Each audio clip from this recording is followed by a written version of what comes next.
modtage med klapsalver af Andreas Mogensen.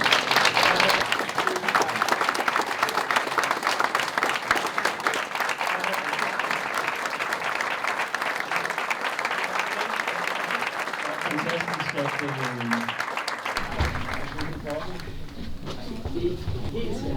Tusind tak. Det var så lidt. For at bringe den godt og sikkert tilbage her til. Ja, og jeg vil selvfølgelig også sige tusind tak for lån af Odin. Det var jo et passende symbol også.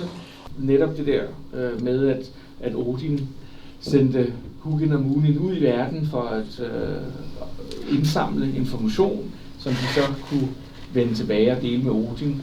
Det er jo meget symbolsk på det arbejde, vi også laver med at drage ud for at blive klogere.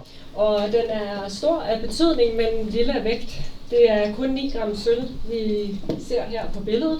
Og vi fik alle sammen nærmest i kor synkront, jeg kan huske det stadigvæk, vi skreg, det er Odin. Fordi det var simpelthen noget helt specielt at stå der. Så det er 600 år nærmest før, ja, de skriftlige kilder kommer, altså virkelig kommer til. Så det har sandsynligvis været i det, vi kalder den yngre del af jernalderen. Vi var et hold af 7 internationale astronauter. 4 af os blev sendt op med det amerikanske Dragon-rumskib. Bliver man mere eller mindre religiøs af sådan en tur? Altså, der er eksempler på astronauter, der føler, at de er blevet mere religiøse af at være i rummet. Altså, jeg synes ikke personligt, det har ændret mig. Der bliver snakket meget omkring klimaregnskab, CO2.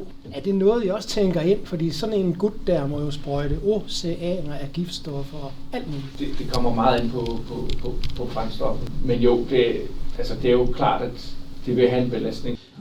Vi har jo været forsamlet her i dag, fordi vi godt vil møde dig. Jeg vil gerne indvige en foredragssal. Vi vil også gerne bygge bro mellem jorden og universet, bro mellem en lokal egn og hele Danmark, bro mellem viden, vi har, og ny viden, vi skal få, bro mellem de spørgsmål, vi kan have som borgere og som museumsdirektør, så de svar, du kan komme med.